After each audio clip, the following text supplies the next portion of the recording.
Kāpēc katram cilvēkam nepieciešami savi privātie ienākumi? Un šeit runa ir tieši vairāk par meitenēm, par sievietēm, jo vīriešiem ir pieņemts, ka jā, viņi paši pelna vai viņiem ir savs bizness un viņiem ir sava nauda. Bet sievietes bieži vien tomēr paliek vīrieša aizgādībā, vai tas ir tēvs, vai tas ir vīrs, un atsakās no naudas pelnīšanas par labu ģimenei, par labu bērnu audzināšanai, par labu vīram, jā, lai gatavot ēst, kop māju un tā tālāk. Jā, izsenis tā bija, izsenis tā sievietes dzīvoja, un tas skaitījās normāli. Bet es gribu parunāt nevis par vēsturi, kā agrāk ir bijis, bet par to, kādā pasaulē mēs šobrīd dzīvojam.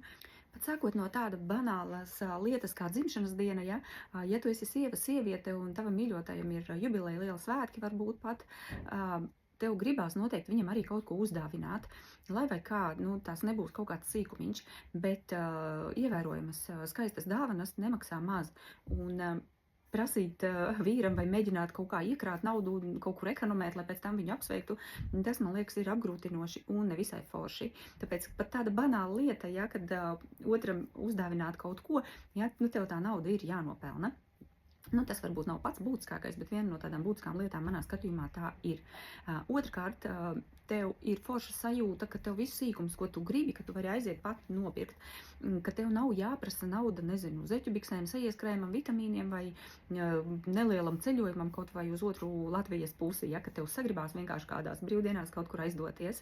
Vienai ar sevi, ar savām domām vai ar bērniem vienalga, bet lai tev ir tā brīvības sajūta, ka tev kaut ko vajag, tu vari pati nopirkt, nevis visu laiku iet ārā izstieptu roku. Iespējams, ka kādai sievietei tas ir arī ok, visu laiku prasīt, vai arī viņai varbūt ir tik daudz naudas, ka vīrs ir iedevis konkrētu karti ar konkrētu summu uz mēnesi un rīkojas kā gribi. Jā, iespējams, ka arī ir tādas laimīgās, kurām naudu vīram nav jāprasa un viņš vienkārši tev to dod tāpat, tad tas ir forši un, protams, apsveicami. Un tomēr vienalga es aicinu padomāt par to, lai tev ir savi ienākumi. Un bieži ir dzirdēts, ka cilvēki šķirās, un reizēm vīrs kļūst narcistisks attiecībās. Droši vien, ka viņš jau tāds arī iesākumā ir bijis, bet tad, kad mums ir rozā brilles, mēs to nepamanām. Un tādā brīdī, kad viņš ir galvenais, kurš pelna, viņam ir ļoti patīkami un viegli tevi apbižot, un tad tavas emocijas ir tā. Viņš zina, ka tu nekur nevar aiziet, ka tev nav savu līdzekļu, un vēl trakāk, ja tev arī varbūt nav savas jaunības dienās bijis iegādāt dzīvoklis, tad šīs narcistiskās iezīmes var parādīties vēl vairāk, un dzīve var kļūt ļoti apgrūtinoša. Un ir tūkstošiem sieviešu, kuras cieši dzīvo kopā ar cilvēku, kurš nepatīk, bet nevar aiziet, jo nav īsti tik daudz naudas, lai nostātos uz savām kājām.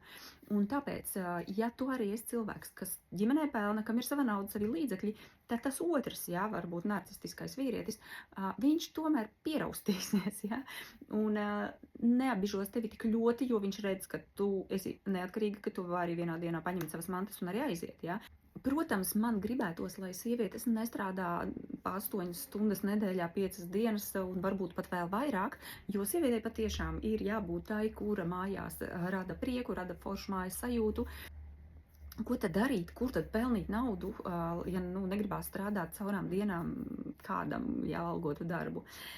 Tad, manuprāt, tas, kas jau ir entos gadus atpakaļ izdomāts, sākot ar Avonu, manuprāt, kad šis tīkla mārketings, kad sievietes sāk ar to nodarboties, stāstīt kaimiņienēm par produktiem, vienu otrai rekomendēt, tad šīs te mājās sēdošās sievas, jaunās māmiņas atrada sev interesantu nodarbošanos un pie reizes socializēšanos, tad arī mūsdienās joprojām šīs socializēšanās, nodarbošanās savērtā laikā, paralēli bērnu audzināšanai, paralēli vīra maltīšu gatavošanai, ka tu vari ieplānot vienkārši dažas stundas dienā vai nedēļā intensīvi pastrādāt, kamēr bērni guļ, kamēr bērni bērndārzā vai skolā, to visu var forši apvienot un tādā veidā kļūt neatkarīgai, dzīvot mieriņā, strādāt nestresojot un tāpat laikā nopelnīt savus ienākumus un būt tādam pašam cienījamam partnerim ģimenē.